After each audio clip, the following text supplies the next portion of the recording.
आप देख रहे हैं अनहोनी। इस कहानी के पिछले भाग में अब तक आपने जाना कि कैसे मैं उस वीरान सी स्टेशन में उतर जाता हूँ और स्टेशन से बाहर निकलकर रहने के लिए कोई ठिकाना ढूंढने लगता हूँ, मगर मुझे वहाँ इंसान तो दूर कोई घर तलक दिखाई नहीं दे रहा था। लिहाजन मैं वापस स्टेशन आ जाता हूँ, जहाँ स्टेशन मास्टर से बात करने पर पता चलता है कि अगली ट्रेन 48 घंटे बाद की है। फिर उस स्टेशन मास्टर के बताए मुताबिक मैं अपने रहने के लिए उस डाक बंगले की तलाश में निकल पड़ता हूँ। फिर मैं उस डाक बंगले में पहुँचता हूँ, जहाँ दशरथ नाम का वो आदमी मुझे मेरा कमरा दिखा देता है। फिर थके होने के कारण कब मेरी आंख लग जाती है पता ही नहीं चलता। फिर जब मेरी आंख खुली तो मुझे बहुत से लोगों के रोने की आवाज़ सुनाई पड़ती है। इस आवाज़ का पीछा करते करते जब मैं डाक बंगले से बाहर निकलता हूँ तो मुझे काले कपड़ों में बहुत सारे लोग दिखाई देते हैं। तभी मेरे कंधे पर पीछे से कोई हाथ रखता है। अगर आपने इस कहानी के पिछले भाग को अब तक नहीं देखा है तो देख लें।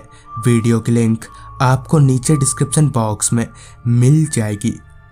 ऐसे मौके पर कंधे पर किसी का हाथ महसूस करके मेरे पूरे शरीर में बिजली सी दौड़ गई थी। मेरी इतनी भी हिम्मत नहीं हो रही थी कि मैं पीछे पलटकर देख सकूं। तभी पीछे से मुझे एक आवाज़ सुनाई पड़ी। भाई साहब, आप कौन हैं और यहाँ पर क्या कर रहे हैं आप? ये आवाज़ सुनते ही मैं पीछे पलटा तो पाया कि मेरी ही उम्र का एक लड़का खड़ा है।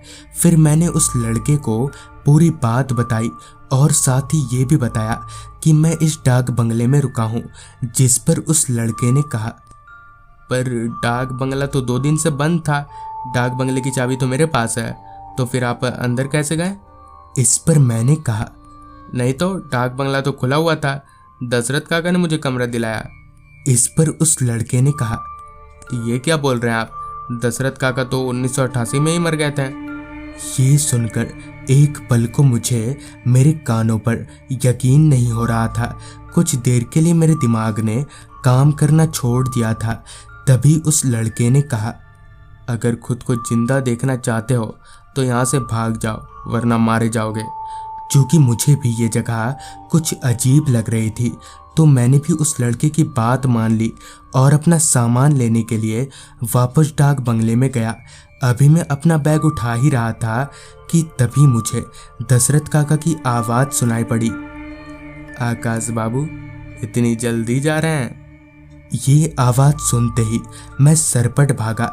फिर जब मैं डाक बंगले से बाहर निकला तो पाया कि वो लड़का कहीं नहीं है। खैर मैं वहाँ से वापस स्टेशन की तरफ भागने लगा। घने जंगलों के बीच से होते हुए अभी मैं स्टेशन की तरफ भाग ही रहा था कि तभी मुझे किसी के चलने की आहट सुनाई दी, जिसे सुनकर मैं एकदम से चौकन्ना हो गया और यहाँ वहाँ देखने लगा। तभी मेरी नज़र 2 लोगों पर पड़ी जो कि चलते हुए कहीं जा रहे थे। उनके चलते वक्त मैंने एक बात पर गौर किया कि जैसे जैसे वो दोनों आगे बढ़ रहे थे उनके शरीर में से राख झड़ रहा था। हद तो तब हो गई जब उनका आधा शरीर राख में झड़ गया। ये देखकर मैं और भी सहम गया और वहाँ से जल्दी जल्दी भागने लगा। भागते भागते मैं स्टेशन जाने वाले रोड पर पहुँचा। तभी मेरे चेहरे पर किसी गाड़ी के हेडलाइट की रोशनी पड़ी।